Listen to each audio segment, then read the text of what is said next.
The 90s were loud, weird, and absolutely harmless, unless you asked a boomer.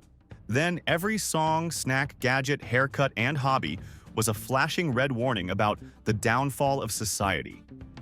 Here are 101 things they yelled about with Olympic-level intensity, and half of them weren't even problems. Let's see how the decade somehow survived all that shouting. 1. Video games causing violence. A few pixelated blood splatters in Mortal Kombat were apparently the only thing separating Timmy from a life of crime. Because seeing a digital ninja get electrocuted would somehow translate to actual homicidal rage in a suburban basement. It was just science, apparently. 2. Pants that actually fit loosely. To them, baggy jeans weren't a style choice. They were a moral failing. A declaration that you had given up on life, gravity, and the American dream. And heaven forbid you wore them low. That was basically a written invitation for societal collapse. 3. The profound social commentary of Beavis and Butthead. Two animated idiots laughing at music videos was seen as a direct assault on intelligence and decency. They were corrupting the youth with their limited vocabulary and fascination with fire. Seriously, they blamed a cartoon for arson. 4. The sound of the internet being born. That screeching, dial-up modem noise was the soundtrack to progress, but for them, it was a demonic robot trying to possess the only phone line in the house. The yelling wasn't just about noise, it was about you blocking their important calls. 5. Wearing a baseball cap backwards. This wasn't a fashion statement. It was an act of rebellion that apparently signaled a complete and utter disrespect for authority, the flag, and the game of baseball itself. The visor is there for a reason, son, to block the sun, not your future. 6. The Parental Advisory Explicit Content sticker. This was supposed to be a warning label. Instead, it became the single greatest marketing tool for any album. For a teenager, that black and white sticker was a seal of approval, a guarantee that your parents would absolutely hate it. 7. Skateboarding on public property. A teenager grinding on a curb wasn't practicing a sport. They were a public menace, a rolling vandal actively trying to destroy civilization one concrete ledge at a time. The sound of urethane on pavement was the battle cry of the unproductive youth. 8. Teenagers owning a pager. In their minds, there were only two types of people with a beeper clipped to their belt: an on-call surgeon or a drug dealer. And since you probably weren't about to perform an emergency appendectomy, the assumptions got pretty dark, pretty fast. 9. Paying more than 50 cents for a cup of coffee. The rise of Starbucks was viewed as fiscal insanity. Why pay $5 for a venti latte when you could brew a perfectly good pot of Folgers at home for a quarter? It was the avocado toast of the 90s, a sign of your impending bankruptcy. 10. The word whatever. This single word was a verbal nuke. It had the power to end any lecture, invalidate any argument, and send a boomer into a state of incandescent rage. It was the ultimate weapon of teenage apathy, and they had absolutely no defense against it. 11. The entire genre of grunge music. It wasn't just noise to them. It was the sound of clinical depression set to a distorted guitar. They couldn't understand why a generation would want to listen to a guy in a flannel shirt sound like he was whining about losing his car keys. 12. Answering machines screening their calls. The sheer, unmitigated audacity of it. They knew you were home. They could feel you were home. Yet you forced them to talk to a soulless cassette tape. It wasn't a convenience. It was a personal insult delivered via a blinking red light. 13. Dyeing your hair any color not found in nature. Green, blue, or bright pink hair was a neon sign that you had given up on ever getting a respectable job. It was a cry for attention that they were more than happy to give you, usually in the form of a 45-minute lecture. 14. The fact that you actually liked movies by Quentin Tarantino. They were just violent, rambling messes where people talked about nothing for 20 minutes before someone got shot. Why did these gangsters need to discuss cheeseburgers? It wasn't art. It was just confusing and loud. 15. Bart Simpson as a role model. A spiky-haired cartoon menace telling people to eat my shorts was seen as a direct assault on the American family. They were genuinely concerned that an entire generation was modeling their behavior after a fourth-grade underachiever from Springfield. 16. Intentionally ripped jeans. Paying good money for brand-new pants that already had holes in them was an economic paradox they simply could not solve. It was a slap in the face to every generation that had to patch their clothes out of necessity, not for fashion. 17. Any body piercing that wasn't on an earlobe, a nose ring, an eyebrow stud, a belly button hoop. It was all just voluntary self-mutilation.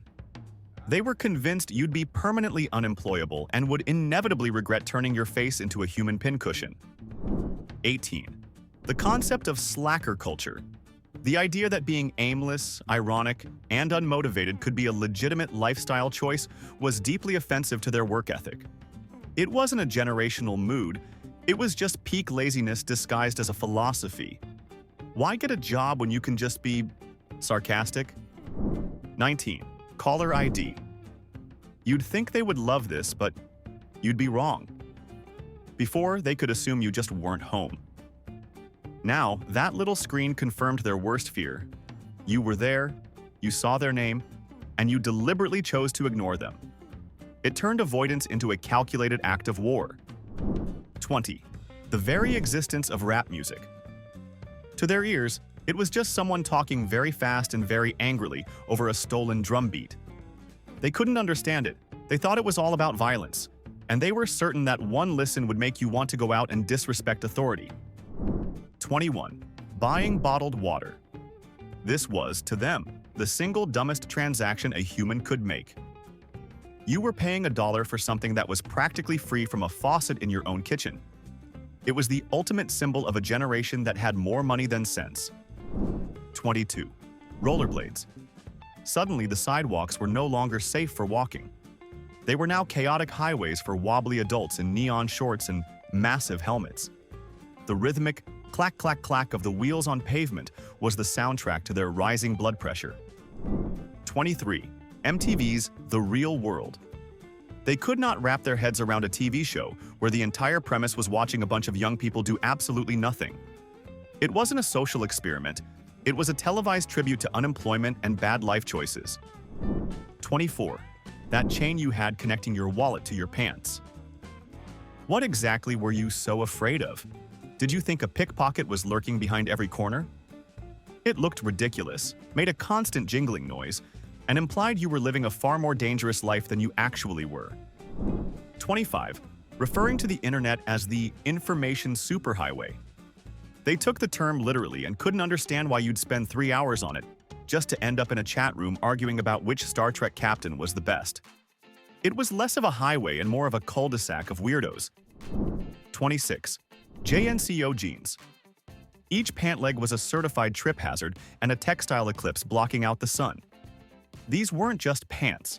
They were portable fabric tents that defied physics and common sense. The amount of wasted denim alone was enough to trigger a lecture on the Great Depression. 27. The phenomenon of boy bands. 5 guys in matching pleather outfits with frosted tips and soul patches performing synchronized pelvic thrusts. This wasn't considered music. It was a carefully engineered corporate product designed to extract allowance money from teenagers. It lacked real instruments. 28. Those AOL free trial CDs that came in the mail. These mysterious silver discs arrived like an alien invasion, promising a magical cyberspace, but mostly just cluttering up the coffee table. They were coasters, frisbees, and a constant nagging reminder that you were about to tie up the phone line. 29. The TV show South Park. If Beavis and Butthead were a slap in the face, South Park was a full-on assault with a folding chair. Crude paper cutouts swearing and discussing alien probes wasn't just corrupting the youth. It felt like a declaration of war on good taste itself. 30. Using the phrase "talk to the hand." This was the ultimate gesture of dismissive, unearned teenage authority. It was a verbal and physical shutdown that left them sputtering.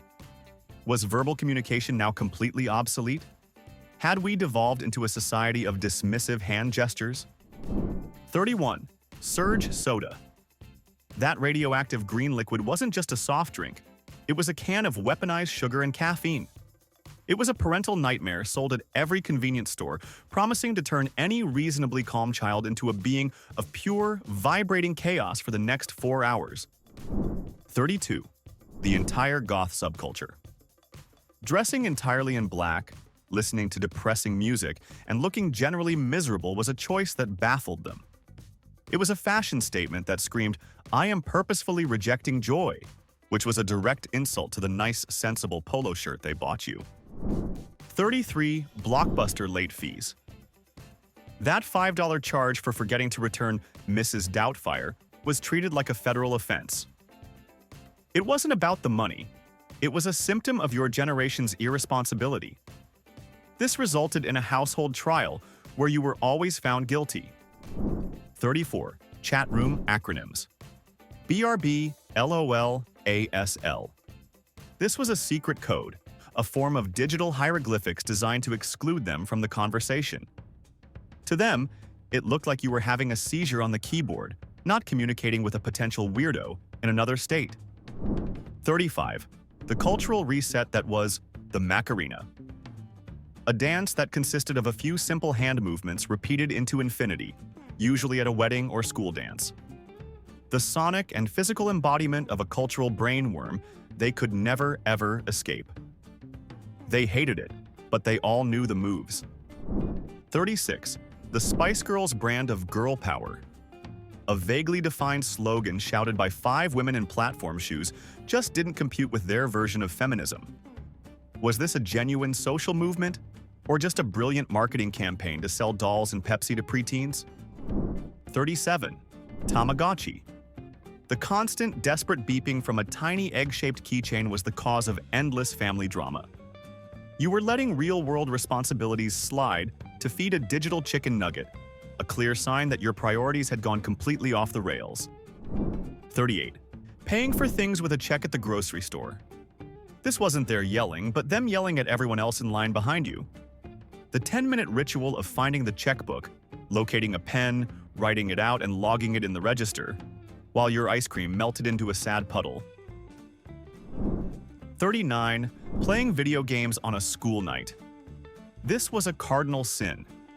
Video games weren't seen as a hobby or a way to relax. They were mind-rotting entertainment machines that would distract you from your homework, lower your grades, and guarantee you'd never get into college. 40. The very concept of a remix. Why would anyone take a perfectly good song and ruin it by adding a repetitive thumping beat over it? It wasn't an artistic reinterpretation. It was musical vandalism, usually played at a volume that could shake the fillings out of their teeth. 41. Frosted tips on a guy's hair. This wasn't a hairstyle, it was a chemical accident. It looked like a skunk had a brief but intimate encounter with a bottle of peroxide on your head. They were convinced no employer would ever take you seriously with a hairstyle that screamed, "I'm the edgy one in a boy band." 42. The sheer, unadulterated chaos of a mosh pit. To them, a concert was for sitting or maybe tapping your foot. A mosh pit was a barbarian ritual, a voluntary human demolition derby. They saw it as proof that grunge music was literally causing brain damage in real time. 43. The cultural phenomenon of the Power Rangers. 5 teenagers in spandex fighting a woman in a pointy cone bra was the pinnacle of television. But to them, it was just 45 minutes of cheap special effects, bad acting, and choreographed violence that inspired you to karate chop your younger sibling. 44. Y2K paranoia versus your complete lack of concern. They were stockpiling canned tuna and bottled water, preparing for the digital apocalypse. You were busy trying to beat the final level of GoldenEye. Your apathy in the face of their impending doom was the most offensive part of the whole ordeal. 45. Paying for a pre-distressed faded concert t-shirt.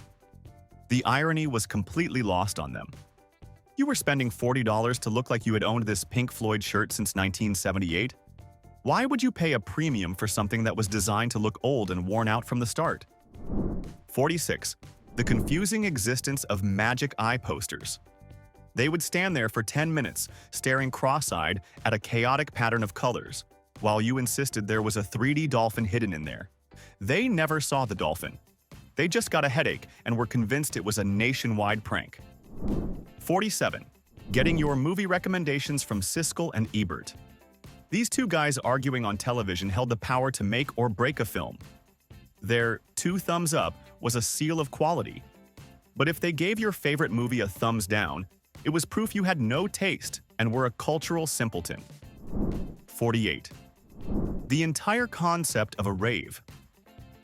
An all-night party in a weird warehouse with repetitive electronic music and people waving glow sticks? This wasn't a social gathering. It sounded like a cult meeting for people with short attention spans. What was wrong with a good old-fashioned sock hop? 49. Carrying around a clunky skipping Discman. You were a prisoner to the electronic skip protection.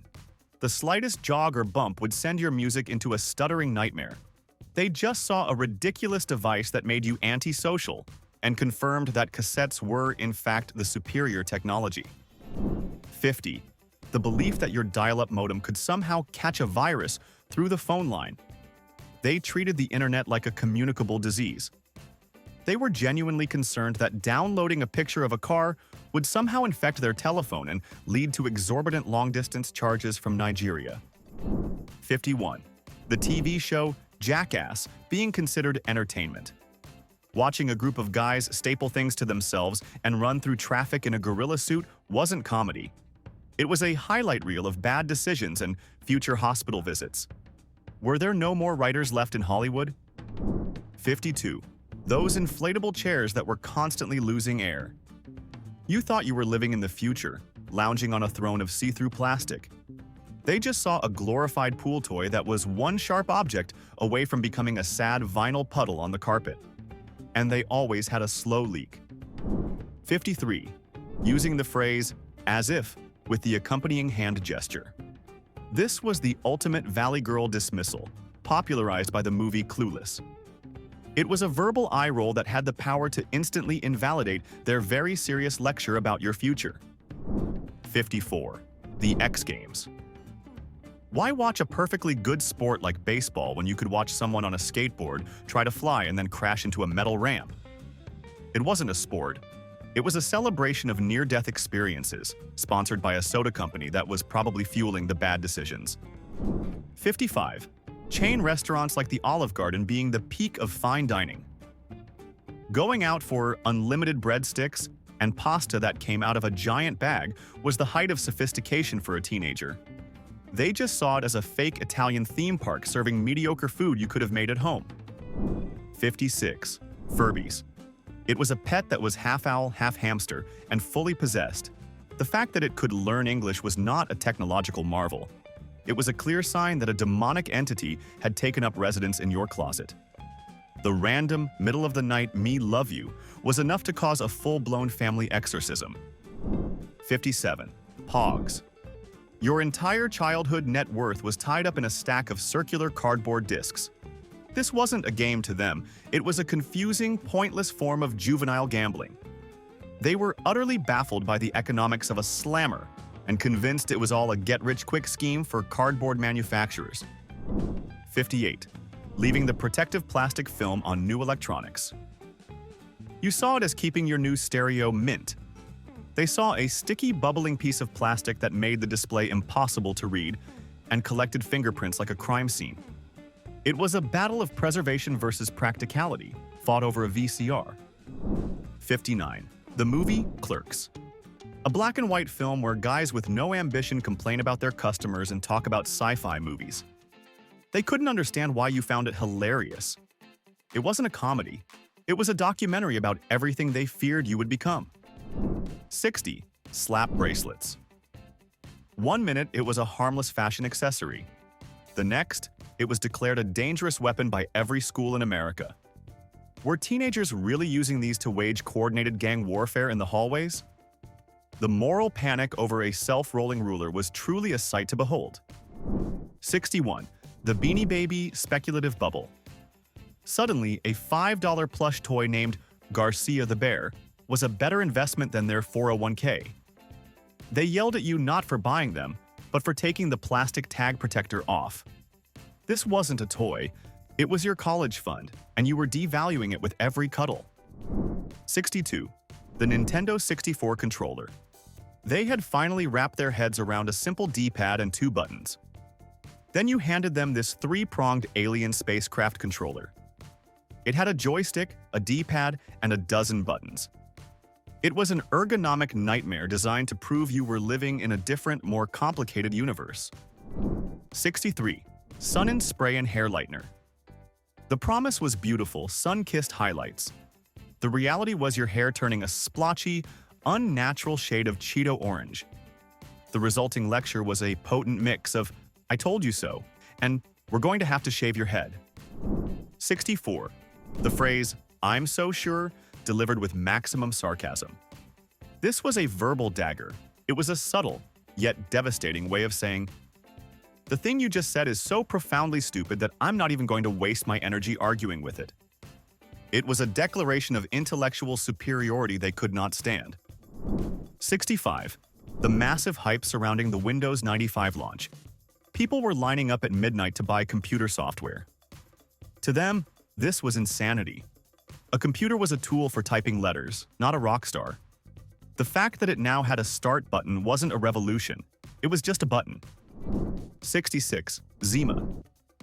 It wasn't beer. It wasn't a wine cooler. It was a clear, carbonated mystery beverage that tasted vaguely of citrus and regret. It existed in a beverage category of one, and they were deeply suspicious of its purpose and its drinkers. Usually, they just called it weird girl beer. 67. Getting a tattoo that wasn't a military insignia. A barbed wire armband or a poorly translated Chinese symbol was a permanent stain on your body and the family name. The classic threat was always the same. No one will ever hire you with that thing on your arm. 68. Car stereos with detachable faceplates. This was not a clever anti-theft device. It was an admission of defeat. It meant you had spent too much money on a sound system and now had to perform an absurd ritual every time you parked your car, carrying a piece of your dashboard around like a trophy. 69. The cartoon Ren and Stimpy. If Beavis and Butthead were dumb, Ren and Stimpy were clinically insane. The grotesque close-ups, the surreal violence, the sheer weirdness of it all. This wasn't a kid's show. It was a fever dream animated by someone who clearly needed professional help. 70. Your first GeoCities or AngelFire webpage. A chaotic mess of flashing text, animated under-construction GIFs, and a low-quality MIDI file of the X-Files theme. They couldn't understand why you'd broadcast your terrible taste in music and fonts to the entire planet. Privacy was dead, and you had killed it with a sparkly background. 71. The Jerry Springer Show. This wasn't daytime television. It was a live broadcast from the 7th circle of hell. Chair-throwing, paternity test reveals, and bleeped-out tirades were a sign of complete societal collapse. They were convinced watching it would lower your IQ in real time. 72. Lunchables. A balanced meal did not come in a compartmentalized plastic tray. This was a box of processed cheese, mystery meat, and crackers, and it represented the absolute surrender of parental nutrition. It was a snack cosplaying as a meal, and they weren't fooled for a second. 73. The Blair Witch Project being real. First, they were terrified by the shaky cam footage. Then, they were furious when they found out it was all a marketing gimmick. The idea that a movie would lie to them so blatantly was a personal offense. It wasn't clever, it was just dishonest. 74. Texting on a numeric keypad. The painstaking process of hitting the 7 key 4 times just to type the letter S. It looked like you were trying to solve a Rubik's Cube with your thumbs. The constant refrain was, "For the love of God, just call them, it's faster." 75. Wearing an oversized sports jersey of a team you didn't even follow. It wasn't a piece of clothing. It was a wearable billboard that fit like a parachute. Why would you want to wear a giant mesh tent with a stranger's name on the back? Did proper-fitting clothes no longer exist? 76. Doc Martens. Those big, clunky, industrial-grade boots that you wore with everything. They were too heavy, too loud, and completely inappropriate for 90% of occasions. They were the official footwear of, "I'm trying very hard to look like I'm not trying at all." 77. Napster. The idea that you could just get music for free from the internet was pure anarchic theft. It wasn't sharing, it was stealing from the artists. They were genuinely worried that Metallica was going to kick down your door and confiscate your 56K modem. 78. Answering the phone with "yellow" instead of a proper "hello." This wasn't a cool, casual greeting. It was a sign of disrespect for the sanctity of telephonic communication. It was one step away from answering the phone by just grunting into the receiver. 79. The entire business model of Spencer's Gifts. A store that sold lava lamps, fart machines, and inappropriate posters was not a legitimate retail establishment. It was a den of juvenile depravity located conveniently between a department store and the food court. They always walked past it a little faster. 80. The cultural obsession with the movie Titanic. You saw it 4 times in the theater and cried every time. They could not understand the appeal of watching the same Leonardo DiCaprio freeze to death for 3 hours straight. It's the same ending every time. The boat sinks. 81. Using only one strap on your backpack. A backpack has 2 straps for a reason. Ergonomic balance. Casually slinging it over one shoulder was a deliberate act of spinal self-destruction. It was a one-way ticket to a lifetime of back problems and looking too cool for school. 82. Those Magic Eye 3D posters.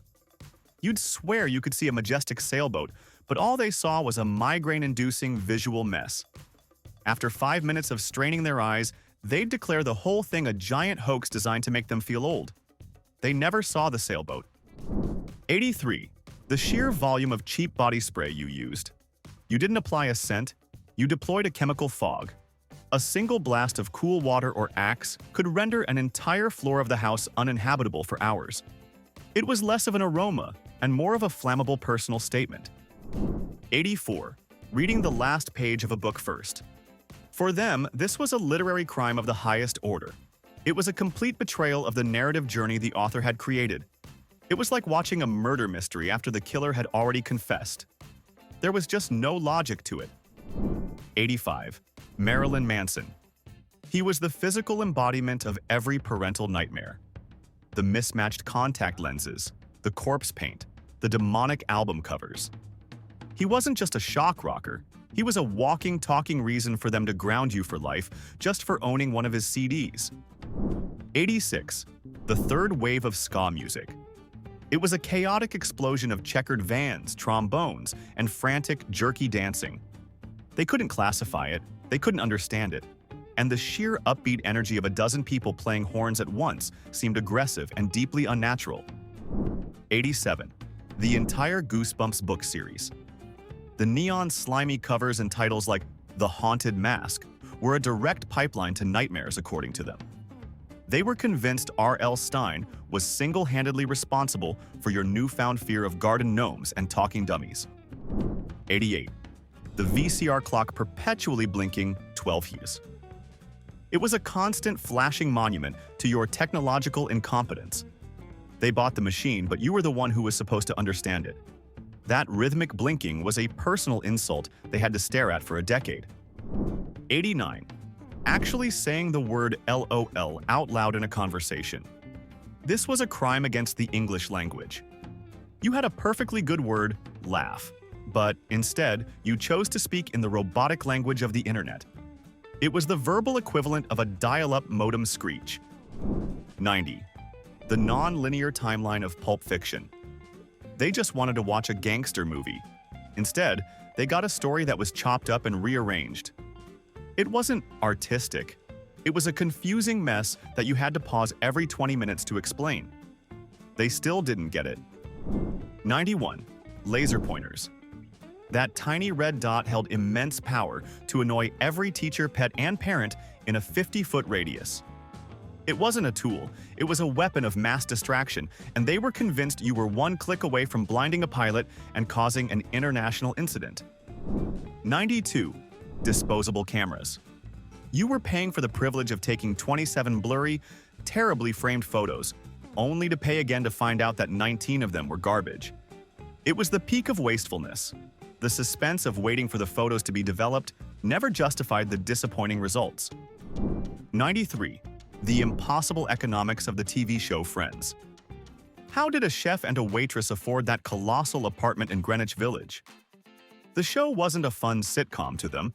It was a weekly 30-minute lie about finances that was setting up your generation for a life of unrealistic expectations. 94. The sound effects from AOL Instant Messenger. The creaking door, the buddy-in chime, the outgoing message, swoosh. These weren't sounds of connection. They were the relentless Pavlovian bells that proved you were ignoring your homework to talk to strangers online. 95. Hypercolor t-shirts. A shirt that changed color with body heat was a fascinating novelty for about 5 minutes. Then it just became a mood ring for your armpits, broadcasting every moment of anxiety or physical exertion in blotchy, awkward patterns. 96. Cryptic pager codes. 143 for I love you, 4111 for information, and the dreaded 911 for call me right now. This wasn't communication. It was a secret numerical language that made them certain you were either in a gang or a very poorly organized spy ring. 97. Your insistence on drinking Snapple. It wasn't just tea.